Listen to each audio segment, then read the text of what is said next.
রব্বুল আলামিন বলেন, ইউসিকুমুল্লাহু ফি আওলাদিকুম লিযযাকারি মিসলু হাযযিল উনসায়াইন। আল্লাহ তোমাদেরকে ওসিয়ত করেন, তোমাদেরকে আদেশ দেন, উত্তরাধিকার সম্পদ যখন বন্টন হবে, ছেলেরা যতটুকু পাবে, মেয়ে পাবে তার অর্ধেক। সুবহানাল্লাহ বলেন।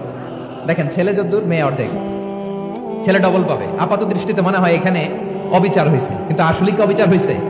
আপনি বিয়ের ক্ষেত্রে যান, ওইখানে আবার ছেলে মোহরানা দেয়, মেয়ে সেখানে মোহরানা পায়। তাহলে চেক এন্ড ব্যালেন্স, ভারসাম্য, ব্যালেন্স, মধ্যম পন্থা এখানে আছে না নাই? এটাই হচ্ছে ইসলামের আদল। আল্লাহ তাআলা এই আদলের আদেশ দিয়েছেন, সুবিচার, ন্যায় বিচার, সুশাসন এবং ভারসাম্যের আদেশ দিয়েছেন। প্রিয় ভাইরা, একটি শান্তিময় সমাজ, একটা সমৃদ্ধ সমাজ, একটা মানবিক সমাজ যদি আমরা পেতে চাই, এই আয়াতের মধ্যে যতগুলো পয়েন্ট আছে সবগুলোর বাস্তবায়ন লাগবে। কথা বুঝতে পেরেছেন? বলেন, আওয়াজ করে বলেন, আমরা একটা শান্তির সমাজ চাই কি চাই না? আমরা একটা সমৃদ্ধ বাংলাদেশ চাই কি চাই না? আমরা একটা মানবিক বাংলাদেশ চাই কি চাই না? এই আয়াতে আল্লাহ তাআলা একটা মানবিক সমাজের রূপরেখা টেনেছেন। তার প্রথম কথা হচ্ছে, ইন্নাল্লাহা ইয়ামুরু বিল আদল। আল্লাহ তাআলা তোমাদেরকে আদলের নির্দেশনা দেয়, সুবিচার, সুশাসনের নির্দেশনা দেয়। যে সমাজে আদল থাকে না, সেই সমাজে জুলুম মানুষের ঘাড়ে চেপে বসে। আদলের বিপরীত হচ্ছে জুলুম। আদলের বিপরীত কি? জুলুম বা জাওর, অত্যাচার, অবিচার, বৈষম্য। এই যে বৈষম্য বিরোধী ছাত্র আন্দোলন কেমন পড়ছে? এই যে একজন সমন্বয় একটু দেখা করলো আমার সাথে। জুলুম মানে হচ্ছে বৈষম্য। বৈষম্যের স্থান ইসলামে নাই, অবিচারের স্থান ইসলামে নাই, জুলুমের স্থান ইসলামে নাই। আল্লাহ তাআলা বলেন যে আমি জুলুমকে নিজের জন্য হারাম করেছি এবং তোমাদের জন্য হারাম করেছি। বিশ্বনবী ফরমান, আল্লাহ তাআলা বলেন হাদিসে কুদসিতে, ইয়া ইবাদি ইন্নী হারামতুয যুলমা আলা নাফসি ওয়া জাআলতুহু বাইনাকুম মুহাররামান ফালা তাযালামু। আমার গোলামেরা শোনো, নিশ্চয় আমি আল্লাহ তাআলা জুলুমকে আমি আমার উপরে হারাম করেছি, অনুরূপভাবে জুলুম করাকে তোমাদের উপরেও হারাম করেছি। ফলে ফালা তাযালামু, তোমরা একে অপরের সাথে জুলুম করো না। নির্দেশনাটা কার? খবরদার, জুলুমের সাথে আমাদের কোনো সম্পর্ক নাই। আল্লাহ তাআলা আদলের আদেশ দিয়েছেন, আদালতের আদেশ দিয়েছেন, সুশাসনের, ন্যায় বিচারের আদেশ দিয়েছেন। ইন্নাল্লাহা ইয়ামুরু বিল আদল।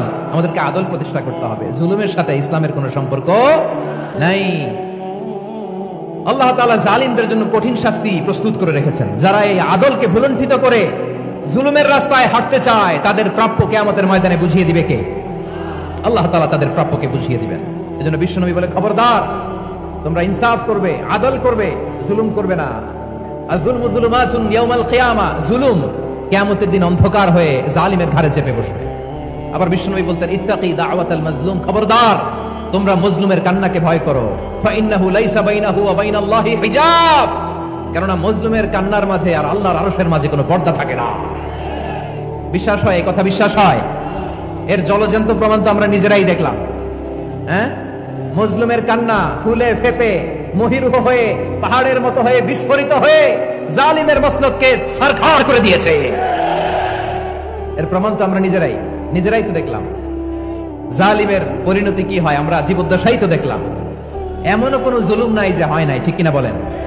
আহারে জুলুম, আহারে জুলুম। রিসেন্টলি আয়নাঘরের কিছু ছবি প্রকাশিত হয়েছে সোশ্যাল মিডিয়ায়, দেখেছেন আপনারা? ছোট্ট একটা জায়গা, স্বাধীন মানুষকে প্রাণীর মতো, পাখির মতো খাঁচায় বন্দী করে রেখেছে। কখন দিন কখন রাত কিচ্ছু জানে না, কখন দিন কখন রাত কিছু জানে না। বছরের পর বছর কেটে গিয়েছে। এক্সট্রা জুডিশিয়াল কিলিং এর কোনো হিসাব নাই। বিচার বহির্ভূত হত্যা, এনফোর্স ডিসঅ্যাপিয়ারেন্স, গুম, যেটা সবচাইতে বড় মানবতা বিরোধী অপরাধ। কত মানুষ যে গুম হয়েছে তার কোনো ইয়ত্তা নাই। যেই ফ্যামিলির সদস্য গুম হয়েছে, তারা কি ওই লোকটার জন্য মাগফিরাতের দোয়া করবে নাকি সুস্বাস্থ্যের দোয়া করবে তারা নিজেরাও জানতো না। কারণ জানে না ও বেঁচে আছে না মরে গেছে।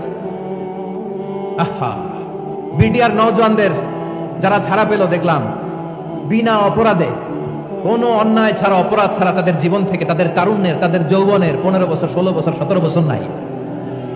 6 মাস বয়সের ছোট বাচ্চাকে রেখে জেলে গেছে। 6 মাসের মেয়ে বেরোয় দেখে মেয়ের বয়স 17 বছর। মেয়ে বাবারে চিনে না, বাবা মেয়েরে চিনে না। মেয়েকে এখন বিয়ে দিয়ে আরেক ছেলের হাতে তুলে দিবে। মেয়ের শৈশব বাবা দেখে নাই, মেয়ের কৈশোর বাবা দেখে নাই, মেয়ের তারুণ্য দেখে নাই। আরেক যুবককে দেখলাম 14 বছরের 14 দিনের সংসার, 2 সপ্তাহের সংসার শেষে জেলে গেছে। কত যুবকের যে স্ত্রী চলে গিয়েছে ফ্যামিলি ছেড়ে, কারণ জানে না তো কবে আসবে, কি হবে, কেউ জানতো না। দাম্পত্য জীবনের মাত্র 14 দিনের স্মৃতি, এই স্মৃতিকে আঁকড়ে ধরে 16টা বছর 17টা বছর কাটিয়ে দিয়েছে। আমি নিউজটা দেখে ভাবলাম, আমার এই বোনের প্রতিটি দিন কিভাবে কেটেছে, প্রতিটি রাত কিভাবে কেটেছে, প্রতিটি ক্ষণ কিভাবে কেটেছে। বিশ্বনবী বলেছেন, ইত্তাকি দাওয়াতাল মাজলুম ফাইন্না লাইসা বাইনাহু ওয়া বাইনাল্লাহি হিজাব। মাজলুমের কান্নাকে ভয় করো, কারণ মাজলুমের কান্না আর আল্লাহর মাঝে কোনো পর্দা থাকে না।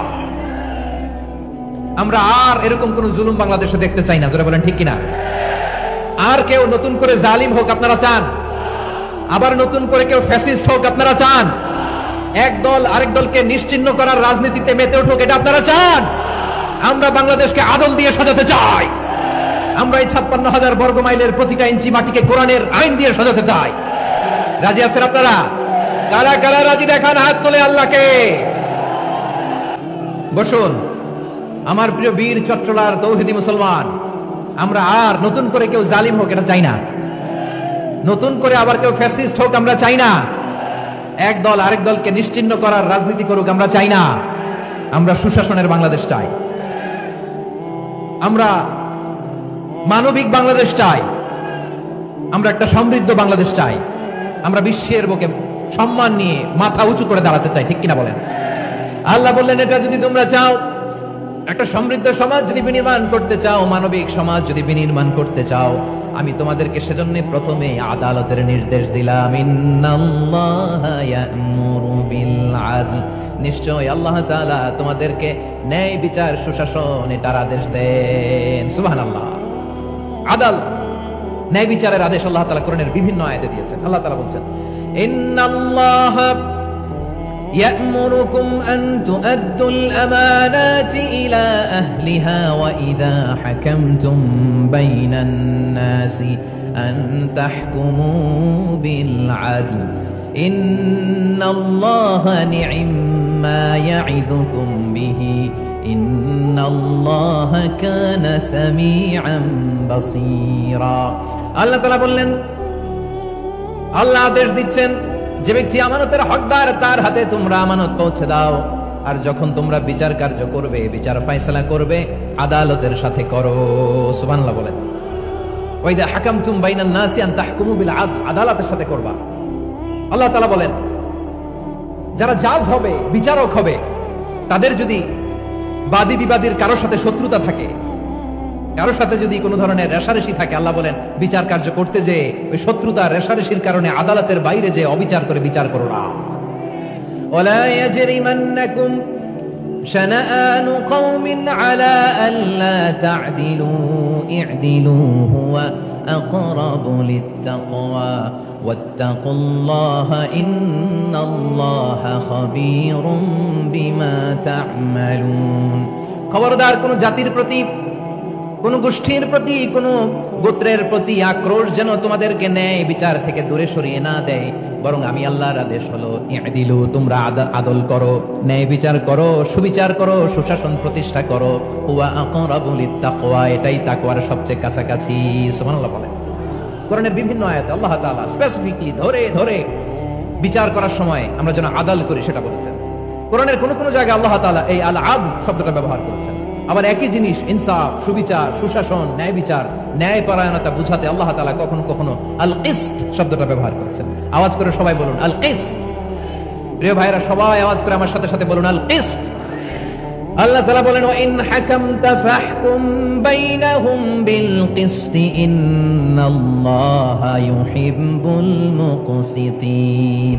যখন তুমি বিচার করবে, বিশ্বনবীকে উদ্দেশ্য করে অ্যাড্রেস করে বললেন, নবী হে, ইহুদিরা কোনো বিষয়ে মীমাংসার জন্য যদি আপনার দরবারে আসে, যদি বিচার করতে হয়, খবরদার অবিচার করবেন না, ফয়সালা যেটা করবেন কিসতের সাথে করবেন, ন্যায় পরায়ণতার সাথে করবেন, কারণ ইন্নাল্লাহা ইউহিব্বুল মুকসিতিন, নিশ্চয় আল্লাহ রাব্বুল ইজ্জাত ন্যায় পরায়ণশীলদেরকে বড্ড ভালোবাসেন। সুবহানাল্লাহ বলেন। ন্যায় পরায়ণ লোকদেরকে আল্লাহ তাআলা বড্ড ভালোবাসেন। অন্য আয়াতে আল্লাহ তাআলা বলছেন, وَنَضَعُ الْمَوَازِينَ الْقِسْطَ لِيَوْمِ الْقِيَامَةِ فَلَا تُظْلَمُ نَفْسٌ شَيْئًا। আমি কিয়ামতের দিন ন্যায়পরায়ণতার মানদণ্ড স্থাপন করব, যেটাকে আমরা মিজানের পাল্লা বলি। আল্লাহ বলেন ন্যায় বিচারের মানদণ্ড কিয়ামতের ময়দানে আমি আল্লাহ স্থাপন করব। সেদিন কারো প্রতি বিন্দু পরিমাণ, এক চুল পরিমাণ বিচার করা হবে না, কোনো বিচার করা হবে না। সেদিন সুশাসন হবে, সুবিচার হবে, ন্যায় পরায়ণতার সাথে বিচার হবে। আওয়াজ করে পড়েন আল্লাহু আকবার। তাহলে প্রিয় ভাইরা, যে তিনটি বিষয়ে আল্লাহ তাআলা আমাদেরকে আদেশ দিয়েছেন, তার প্রথমটা হচ্ছে আদালত, ইনসাফ, সুবিচার, ন্যায় বিচার। এটা আমরা চাই কি চাই না? বিশ্বনবী ন্যায় বিচার, ন্যায় পরায়ণতা, সুশাসন প্রতিষ্ঠিত করেন কি করেন নাই? আপনারা বিশ্বনবীর সিরাত যারা পড়েছেন, আপনি দেখবেন বিশ্বনবীর সিরাতের পরতে পরতে, বাকে বাকে, সিরাতের বাকে বাকে এই আদালতের নমুনা মেলে। সুবহানাল্লাহ বলেন। ছোট্ট একটা নমুনা রাসূল সাল্লাল্লাহু আলাইহি ওয়াসাল্লামের আসিরা আল আতরা থেকে ছোট্ট একটা নমুনা আপনাদের খেদমতে এখানে উপস্থাপন করি। বিশ্বনবী সাল্লাল্লাহু আলাইহি ওয়াসাল্লাম মক্কা বিজয় করলেন 8ম হিজরিতে। মক্কা বিজয় শেষের দিনই কয়েক সপ্তাহ মক্কাতে অবস্থান করলেন। ইন দ্য মিন টাইম মক্কার একটা ভেরি প্রেস্টিজিয়াস এন্ড ডিগনিফাইড ফ্যামিলির নারী চুরিতে ধরা পড়ল। কিসে ধরা পড়ল? সবাই বলেন কিসে? আমাদের সমাজে আসেনি এটা? আছে? ছোট না বড়? হ্যাঁ, হিসাব করে শেষ করা যায় না। 3.25 লাখ কোটি টাকা নাই উন্নয়ন প্রকল্পের নামে। উন্নয়ন প্রকল্পের নামে 3.25 লাখ কোটি টাকা নাই। 3.25 লাখ কোটি টাকা লিখতে পারবেন আপনি? এক টান লিখতে পারবেন? বুঝতেছেন কত বড় সংখ্যা? হ্যাঁ। বনু মাখজুমিয়া গোত্রের এক নারী মক্কায় চুরিতে ধরা পড়ল। বলেন তো চুরি করলে বিধান কি? কি কাটতে হবে? চুরির বিধান হলো হাত কেটে দাও। তাও সেটা গোপনে নয়, প্রকাশ্যে জনসম্মুখে হাত কেটে দাও। বনু মাখজুমিয়া গোত্রের নারী যখন চুরিতে ধরা পড়লো, সাহাবারা চিন্তায় পড়ে গেলেন। সবেমাত্র মক্কার লোকেরা কালিমা পড়ে মুসলমান হয়েছে, ইসলামের আইন কানুন তেমন জানে না, ইসলামের শরিয়ার সাথে বেশি পরিচিত নয়। এখন যদি বিশ্বনবী চুরির যেই বিধান এটা যদি কায়েম করে হাত যদি কেটে দেয়, না জানি মক্কার লোকেরা আবার বিগড়ে যায়, না জানি মক্কার লোকেরা আবার মুরতাদ হয়ে যায়, না জানি মক্কার লোকেরা ইসলাম থেকে দূরে সরে যায়। চলো চলো সাহাবীরা মিলে পরামর্শ করলেন, চলো বিশ্বনবীর কাছে যেয়ে বলি, ও নবী, শুধু কেবলমাত্র একমাত্র এই নারীর জন্য চুরির হাত কাটার বিধানটা আপনি একটু থামিয়ে দেন।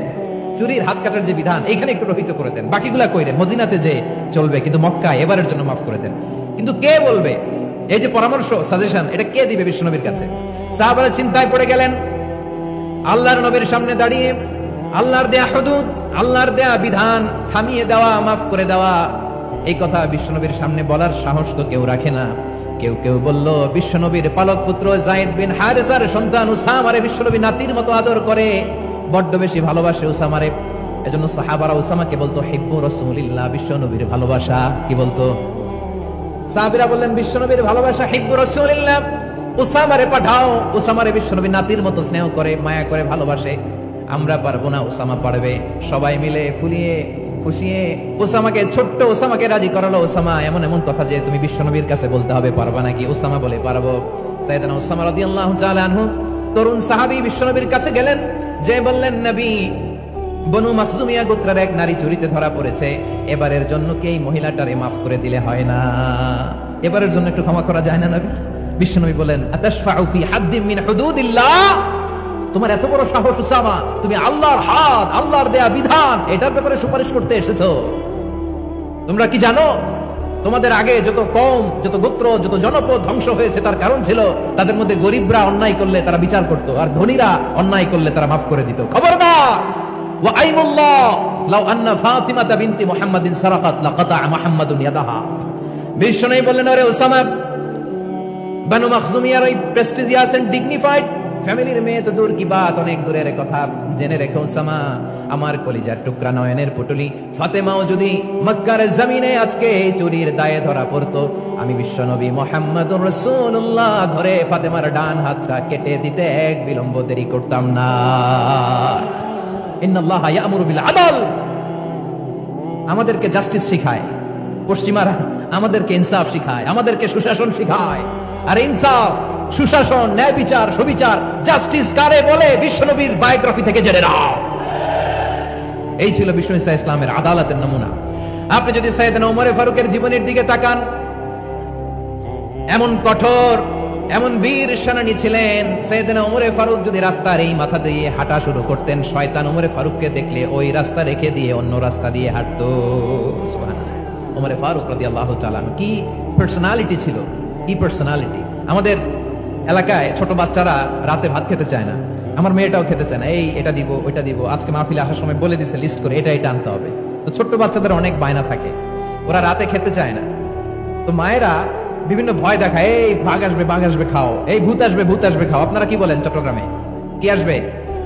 হ্যাঁ, ভূত ভূত ভূত আসবে, বাঘ আসবে, খাও খাও খাও, তাড়াতাড়ি খাও। তো বাচ্চারা এগুলো শুনে ভয়ে খেতে শুরু করে। মদিনার জমিনেও একই ঘটনা ঘটতো, মদিনার ছোট্ট ছোট্ট সোনামণিরা খেতে চাইতো না। তো মায়েরা বলতো, হা হুয়া ইয়াতি উমর, হা হুয়া ইয়াতি উমর, ওই যে উমর আসতেছে, উমর। উমরে ফারুকের কথা শুনলে বাচ্চারা একেবারে ঠান্ডা। সুবহানাল্লাহ পড়বেন না? প্রভু তুমি বলেছ রাসূল দেবে না, বলনি দেবে না ওমর, বলনি দেবে না হামজা তারি, খালিদ বিজয় সমর।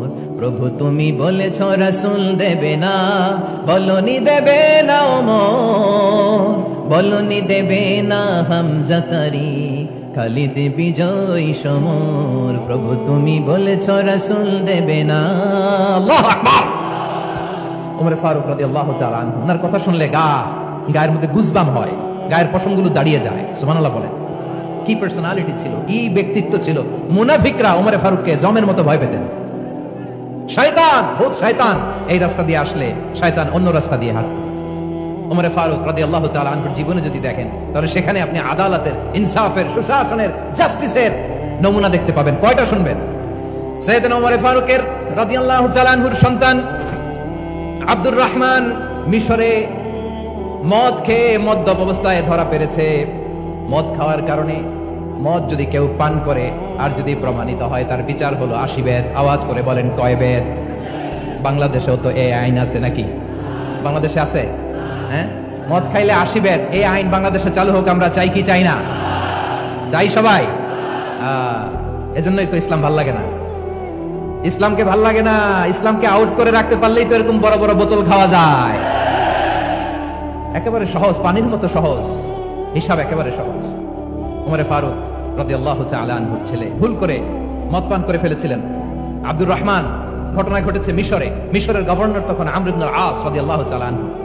আব্দুর রহমানের ভাই যে গভর্নরকে বলল, গভর্নর যদি একটু দয়া করেন, খলিফার ছেলে আমার ভাই আব্দুর রহমান মদ্যপ অবস্থায় ধরা পড়েছে, জনসম্মুখে যদি আপনি বেত্রাঘাত করেন আমাদের প্রেস্টিজ থাকে না, যদি 80 বেত আপনি মারেন আমার কোনো কথা নাই, কিন্তু ঘরের ভেতরে মারেন। আব্দুর রহমানের ভাইয়ের সুপারিশ শুনে সাইয়েদনা আমর ইবনে আস রাদিয়াল্লাহু তাআলা আনহু রাজি হয়ে গেলেন। ঘরের ভেতরে লোকচক্ষুর আড়ালে 80 বেত তিনি মানলেন। কিন্তু ঘটনাক্রমে এই কথা লুকিয়ে লুকিয়ে ঘরের ভেতরে 80 বেত মারার কথা সাইয়েদনা ওমর ফারুক মদিনা থেকে জানতে পারলেন। মদিনা থেকে তিনি ফরমান জারি করলেন, এই বিচার যেমনটি আমর ইবনে আস আদায় করেছে, এটা প্রকৃতপক্ষে আদায় হয় নাই। আসো সবাই মদিনায় আসো, আমর ইবনে আস মদিনায় আসো, আব্দুর রহমান আসো, সবাই আসো, জনসম্মুখে এই বিচার কার্যকর করতে হবে। সাইয়েদনা ওমর ফারুক মসজিদে নববীর পিলারের মধ্যে নিজের ছেলেকে বাঁধলেন, আবার জনসম্মুখে 80টা বেত তার গায়ের মধ্যে মারলেন। মাজমুয়ে ফাতাওয়া ইবনে তাইমিয়া রাহিমাহুল্লাহ উনি এটা নকল করেছেন। এটা সবচেয়ে বিশুদ্ধ মত। আর অনেক মত আছে, মারা গেছে কবরের উপর, ওগুলো বাদই দিলাম। কেমন খালিফা ছিলেন, কেমন খালিফা! পশ্চিমারা তোমরা জাস্টিস আমাদেরকে শেখাও, ইনসাফ কারে বলে, সুশাসন আমাদেরকে তোমরা শিখাও। ওমর ফারুক রাদিয়াল্লাহু তাআলা ওই বিচারকে তিনি ধর্তব্য মনে করেন নাই। মদিনাতে এনে আবার জনসম্মুখে আবার 80 বেত মেরেছেন। মিশরে ওমর ফারুক রাদিয়াল্লাহু তাআলা আমর ইবনে আসকে গভর্নর করে পাঠালেন। সেখানে আমর ইবনে আসের ছেলে একটা প্রতিযোগিতায় রানার আপ হয়েছে। এক মিশরি সেখানে চ্যাম্পিয়ন হয়েছে। রানার আপ বুঝতে পেরেছেন তো? রানার আপ সেকেন্ড হয়েছে, এক মিশরি হয়েছে চ্যাম্পিয়ন প্রথম। কিন্তু গভর্নরের ছেলে ও জিততে পারে নাই। ও রাগে ওই মিশরির গায়ের মধ্যে কয়েকটা লাঠি দিয়ে বাড়ি মেরেছে। মিশরি যে মদিনাতে ওমর ফারুকের কাছে বিচার দিলেন, আপনার গভর্নরের ছেলে অন্যায়ভাবে আমার গায়ে হাত তুলেছে। সাইয়েদনা ওমর ফারুক আবার ফরমান জারি করলেন, আসো মদিনাতে আসো। মিশরীকে ডাকলেন। ওই মিশরের গভর্নর আমর ইবনে আস রাদিয়াল্লাহু তাআলা আনহুকে ডাকলেন, তার ছেলেকেও ডাকলেন। সবাই বসে রইল। আমর ইবনে আস রাদিয়াল্লাহু তাআলা আনহু মাথা নিচু করে বসে আছেন, লজ্জায় কাচুমাচু। হায় হায়, আজকে আমার ছেলের কারণে আমিরুল মুমিনিন খলিফাতুল মুসলিমিন ওমর ফারুকের কাছে আমি জনসম্মুখে লজ্জিত হচ্ছি। সাইয়েদনা ওমর ফারুক বললেন, এই নাও লাঠি, গভর্নরের ছেলে, তোমার মাথার মধ্যে যতগুলো বাড়ি মেরেছে আজকে জনসম্মুখে তুমি অতগুলা বাড়ি মারো। মিশরি বলে, থাক, আপনি যে ডেকে আনছেন সবার সামনে এটা বলছেন, এতেই আমি খুশি। আল্লাহু আকবার। আপনার মহানুভবতা দেখে আমি খুশি, আর অপমানের দরকার নাই। ওমরে ফারুক বলে, না, খবরদার, এই কথা মিশরি তুমি বলো না, মারো, যতগুলা বাড়ি মেরেছে মারো। বাধ্য হয়ে মিশরি আমর ইবনুল আসের সামনে ওনার কলিজার টুকরা সন্তানের মাথার মধ্যে বাড়ি মারতে আরম্ভ করলেন। ঠিক যতগুলা বাড়ি গভর্নরের ছেলে, আমর ইবনুল আসের ছেলে মিশরির গায়ে মেরেছিল, মাথায় মেরেছিল, মিশরি গুনে গুনে ততটা মারলেন।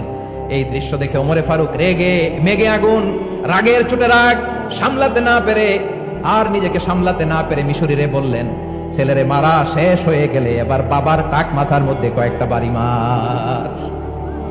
রাগের চোটে, আউট অফ অ্যাঙ্গার, রাগের চোটে, যে আমার পাঠানো গভর্নর আমর ইবনুল আস তার ছেলেকে কেন আদব তারবিয়া কেন শিক্ষা দিতে পারে না, ছেলেরে মারা হইলে এবার আমর ইবনুল আসের মাথার মধ্যে দুইটা মারো। এটা রাগে বলেছেন, এটা শাস্তি হিসেবে না। সুবহানাল্লাহ পড়ে। তোমরা আমাদেরকে সুশাসন শিখাও, আমাদেরকে সুশাসন শিখাও। বিশ্বনবী বলেন, আদালত এটা যেন কোনো বিষয় না, এটা দিয়েই মানবিক সমাজ গড়তে হবে। আল্লাহ তাআলা কিয়ামতের কঠিন ময়দানে, যেদিন স্বামী স্ত্রীকে চিনবে না, স্ত্রী স্বামীকে দেখে পালিয়ে যাবে, বন্ধু বন্ধুরে চিনবে না, পীর সাহেব মুরিদরে চিনবে না, মুরিদ পীর সাহেবরে চিনবে না, দলের কর্মী তার নেতারে চিনবে না, নেতা তার কর্মীরে চিনবে না, বন্ধু বন্ধুরে দেখে পালাবে। এই কঠিন মুহূর্তে সূর্যটা মাথার কাছে চলে আসবে, জমিনটা তামার জমিন হবে, আজকের জমিনের মতো নয়। মানুষ ঘর্মাক্ত, ক্লান্ত, শ্রান্ত মাথার মগজগুলো কানের ছিদ্র আর নাকের ছিদ্র দিয়ে বেয়ে বেয়ে পড়বে। বিশ্বনবী ফরমান, কিয়ামতের ওই কঠিন ময়দানে 7 শ্রেণীর ব্যক্তিকে রব্বুল আলামিন তার আরশের নিচে ছায়া দিবেন। তার মধ্যে প্রথম শ্রেণীর ব্যক্তি হলো ইমামুন আদিল। ইমামুন আদিল, ন্যায়পরায়ণ শাসক, যে ইনসাফের সাথে বিচার করে, যে জাস্টিস সমাজে সার্ভ করে, যে সুশাসন নিশ্চিত করে, ওই ইমামুন আদিল। আদিল শব্দটা বুঝছেন না? ইন্নাল্লাহা ইয়া'মুরু বিল আদল, পাইছেন? আদিল। 7 শ্রেণীর ব্যক্তিকে আল্লাহ তাআলা সুশীতল আরশের নিচে ছায়া দিবেন, যেদিন তার দেয়া ছায়া ছাড়া কোনো ছায়া থাকবে না। এর প্রথম হচ্ছে ইমামুন আদিল, ন্যায়পরায়ণ শাসক। চিল্লায়ে বলেন সুবহানাল্লাহ। আবার বিশ্বনবী বললেন, ইন্নাল মুকসিতিনা ইনদাল্লাহি আলা মানাবিরা মিন নূর আন ইয়ামিনির রহমান। কিয়ামতের দিন যারা ন্যায়পরায়ণ হিসেবে আল্লাহর সামনে দাঁড়াবে, কিয়ামতের দিন রব্বুল আলামিন তার আরশের ডান দিকে ওই ন্যায়পরায়ণ লোকদের জন্য আরশের ডান দিকে একটা নূরের মিম্বারে তাদেরকে বসার সুযোগ করে দিবে। আল্লাহর আরশের ডান দিকে ন্যায়পরায়ণ লোকদের জন্য আল্লাহ তাআলা নূরের মিম্বার বানাবে। তার ঠিকানা কথা মনে করেছেন? আল আদাল, জাস্টিস। ইন্নাল্লাহা ইয়া'মুরু বিল আদল। আল্লাহ তাআলা এই আদালতের নির্দেশনা দেয়, সুবিচার, সুশাসন। প্রিয় ভাইরা, এটা আমরা বাংলাদেশে চাই কি চাই না? এই যে অরাজকতা, এই যে অন্যায়, এই যে জুলুম, এই যে ইনকনসিস্টেন্সি, সমাজের অসঙ্গতির প্রধান কারণ জাস্টিস নাই, সুবিচার নাই, সুশাসন নাই। শেষবারের মতো আওয়াজ করে বলেন তো, আমরা বাংলাদেশে আদল চাই কি চাই না? তাহলে প্রথম নির্দেশনা শেষ। আল্লাহ তাআলা তোমাদেরকে আদলের আদেশ দেন। এরপর আল্লাহ বললেন, আমি তোমাদেরকে ইহসানের আদেশ দেই। ইন্নাল্লাহা ইয়া'মুরু বিল আদলি ওয়াল ইহসান। আমি তোমাদেরকে যেমনি আদলের নির্দেশনা দেই, তেমনি ভাবে তোমাদেরকে ইহসানের নির্দেশনা দেই। ইহসান, আওয়াজ করে সবাই বলেন তো ইহসান। সবাই বলেননি? সবাই বললে এতটুকু আওয়াজ হবে আমি বিশ্বাস করি না।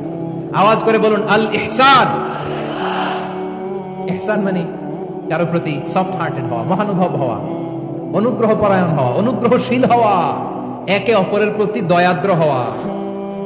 একে অপরের প্রতি দয়াদ্র, অনুগ্রহশীল হওয়া ছাড়া মানবিক সমাজ কঠিন কালে গঠন করা সম্ভব